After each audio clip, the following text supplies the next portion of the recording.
African history, the contribution of India to the decolonization of Africa. The contribution of India to the decolonization of Africa. 1. The connection between Africa and India sets from similar colonial backgrounds, especially with the African British colonies. India and British Africa formed the biggest part of the British colonial empire that existed until the second half of the 19th century. India's struggle against colonialism of the British took almost a century, about 90 years, from 1857 to 1947. The influence of India on African nationalism and the decolonization process was determined by two great nationalists, first Mahatma Gandhi and later Jawaharlal Nehru. The decolonization of India laid the foundation for the collapse of British colonial empire. India and Pakistan formed the largest single British empire and the most important of all British colonial territories, hence granting her independence in 1947 was a shock to the whole world.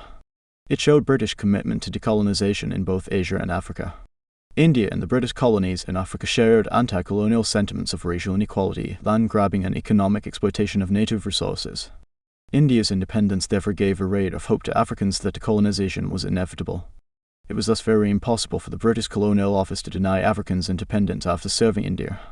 2. India's Jawaharlal Nehru served as a political counselor to African freedom fighters. Many African nationalists sought for political guidance from India after her independence. Upon granting independence to India, the British claimed that Africans were politically immature to receive independence. This forced Kwame Nkrumah of the Gold Coast, Abdel Nasser of Egypt, and Jomo Kenyatta of Kenya to consult with Jawaharlal Nehru to enhance their political development. In 1960, the Indian Prime Minister invited Uganda's Apollo Milton Obote to Bangalore, India, and coached him on political leadership. Nehru maintained contact with Kenyatta and for exchanging letters, and in 1948 he appointed Pabi Pant as Indian High Commissioner to Nairobi, whose duties included providing legal advice to nationalists in Kenya. 3. Consequently, India militarized African nationalism. First, India provided military weapons to Kenya during the Mau Mau uprising, and later provided a military solution against Portuguese colonialism. In 1962, Indian Prime Minister Jawaharlal Nehru declared a military attack on the Portuguese presence by driving them out of Goa using Indian tanks and artillery. Africans in Guinea-Bissau and Mozambique were inspired to declare a war against Portuguese colonial rule in 1963 and 1964 respectively, just like Angola had done earlier on in 1961. African freedom fighters in South Africa and Southern Rhodesia combined Gandhism with Nehru's military approach during the struggle against white domination. African history, the contribution of India to the decolonization of Africa. Somaliland. India's voice in the United Nations, therefore, became an important instrument against colonialism and racism.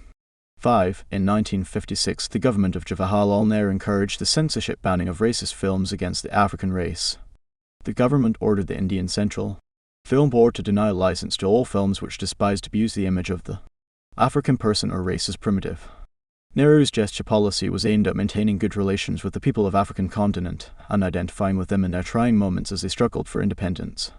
Some of the films banned or censored in India included African Adventure, Snows of Kilimanjaro, Below the Sahara, and The African Queen, among others. 6. Independent India also influenced African nationalism through encouraging the principle of non-alignment or positive neutrality. One of the aims of non-alignment was the immediate decolonization of the continents of Asia and Africa. Jawaharlal Nehru advocated for positive neutrality of weaker nations, mostly from Asia and Africa, as a step towards political freedom and economic strength. Alignment emphasized non-cooperation of its members with either the Western capitalist or Eastern communist powers. It also encouraged a wide distance between independent states and their former colonial masters. India masterminded the first Conference of Non-Aligned States in the Indonesian city of Bandung. This conference, held in 1955, assured Africans of Asian support and laid the foundation for the Afro-Asian Solidarity Cooperation. The Bandung Conference therefore represented the beginning of the final phase of Africa's progress towards independence. 7. India took advantage of her position in the Commonwealth of Nations organization to put pressure on Britain and cause her to enforce total decolonization in Africa.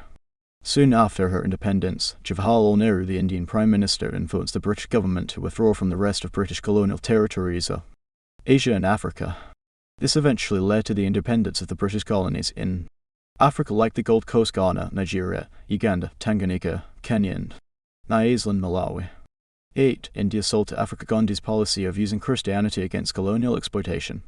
During the independence struggle of India, Mahatma Gandhi used Christianity and the biblical teachings to condemn colonialism and agitate for equality and liberty, which the British colonialists had denied to the Indians. The success of this strategy in India inspired African freedom fighters like Kenneth Conde of northern Rhodesia, Zambia, Bishop Sitholinda Benengi of southern Rhodesia, and Archbishop Desmond Tutu of South Africa in their campaigns against African history, the contribution of India to the decolonization of Africa.